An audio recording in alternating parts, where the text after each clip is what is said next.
It's Saturday afternoon and I just got word that there's a car meet happening in Gibraltar at the actual airport, on the airport. So I'm going out to try to get some photos. I got the Fujifilm XT4 just to try it out. I have the Fuji 23mm f1.4 and in my small bag I have the Tamron 17-70.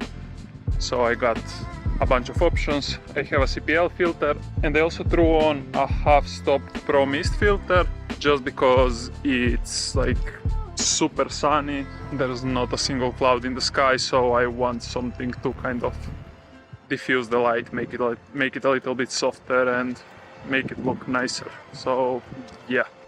So the marketing team for this event definitely didn't do a good job because I had no idea this was going on, and the airport is like 2 minutes from my house. I'm in Gibraltar almost every day and I had literally no idea. But anyways, what do you do when you get to a car meet with loads of supercars? You go and shoot an old, square, funny looking car, of course. So the reason I chose to put a Pro Mist filter onto my camera is because it was harsh sunlight, so the sun was directly overhead. I think it was something like 3 in the afternoon, and clear skies, not a single cloud in the sky, so I knew the sun will be really harsh and I wanted to soften it a little bit, and a Pro Mist filter will do just that and will do it really nicely. So I thought this would be a good day to put it on my camera. I also have a CPL filter on the camera, which you'll see me messing around throughout the video because I use it to cut out the reflections from the car, and it does a really good job at doing so. The brand of filter I have for the circular polarizer is Hoya, and I would definitely not cheap out on the polarizer just because they do tend to give you a lot of artifacts. Even this one will do some stuff with the sky and things like that, but I think this is in general normal with all CPL filters. I didn't really shoot all of the cars at the event. I mainly focus on what I was interested in, and what I'm generally interested in are old cars. Surprise, surprise. Also, if you are interested in cars, I do have an automotive channel on which I do interviews and documentary style videos on people's project cars, as well as I have a series of me restoring a 1981 Mark I Golf. For now it's only 3 videos, but it's gonna keep going until the car is finished. This was one of the first times I was using the Fujifilm XT4, and honestly it felt like a mix of my X-H2S and my X-T3, just because it has all the dials and everything physically the same as my X-T3, but it has the flip out screen, which is like shooting on my X-H2S. I really enjoyed the camera, it was really nice to use, and the grip is so much better on the X-T4 than my X-T3. The battery as well, I was shooting for maybe an hour and a half and I used up maybe half of the battery, which is really good, and the X-T3 would probably have eaten much more battery than this. If you have any idea which model Ferraris these are, please leave it in the comments because I have no idea about anything regarding supercars, but I did like the red and the white one. And the white one seems to have a white body kit or something like that on it.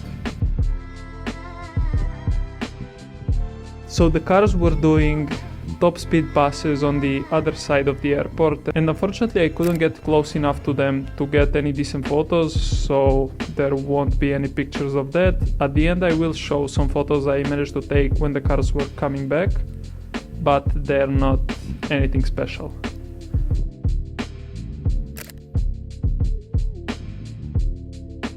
Most of the day and basically everything you will see was shot on the 23mm f1.4 from Fujifilm. This is the old version of the lens, and I just got it recently for a bargain price because it has some minor scratches on the body and a little bit on the front element, but as you can see it doesn't really affect the image quality much, so that's fine. And I'm honestly really happy with the lens. I used to really enjoy the Viltrox 23mm f1.4, but the chromatic aberration on that lens was atrocious. While this one still has some chromatic aberration, but it's much better than what the Viltrox gave me. Also, if you have any idea what this car is and how old it is, leave it in the comments. I can see it has a crank to turn it on, which is kind of funny. So as the Ferraris were coming back, they lined up really nicely waiting to go back, and I managed to get a shot of them all in kind of a curved line, which I was really happy with. The only thing that would have made it better is if they were pointed the other way so the sun was behind them, like this photo of the red Ferrari, which is probably one of my favorite photos of the day, with the sun in the background, the harsh shadows on the floor, and kind of the soft look that the polarizer makes. Now moving on to one of my favorite cars of the day, which is this R34 GT, I believe.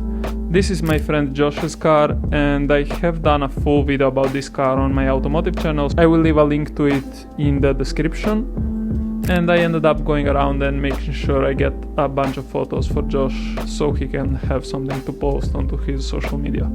This thing is definitely a gem. It's really well maintained. He bought it and imported it from Japan directly to Gibraltar, which I know must have not been easy, but here it is, and in my opinion, the best car in Gibraltar.